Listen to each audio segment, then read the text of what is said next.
তামিলনাড়ুতে ডোমস্টে ফিশ পাওয়া গেছে। ডোমস্টে বেসিক্যালি ওর ফিশ। মেক্সিকোর বিচে যে ওর ফিশ পাওয়া গেছে ঠিক একই রকম তামিলনাড়ুতেও পাওয়া গেছে। যখন জাপানে এরকম ওর ফিশ পাওয়া গিয়েছিল তখন কিন্তু ভয়ঙ্কর আর্থকুয়েক হয়েছিল।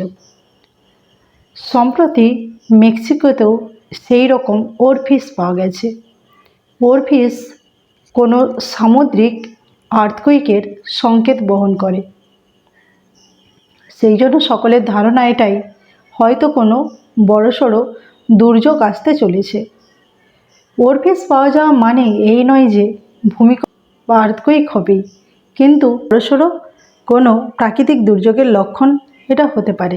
তামিলনাড়ুতে এরকমই একটা বড় ওর ফিশ পাওয়া গেছে, বিশাল আকৃতির ওর ফিশ। এটার মানে এটা হতে পারে হিমালয়ে কোনো বড়সড় আর্থকুয়েকের আশঙ্কা রয়েছে।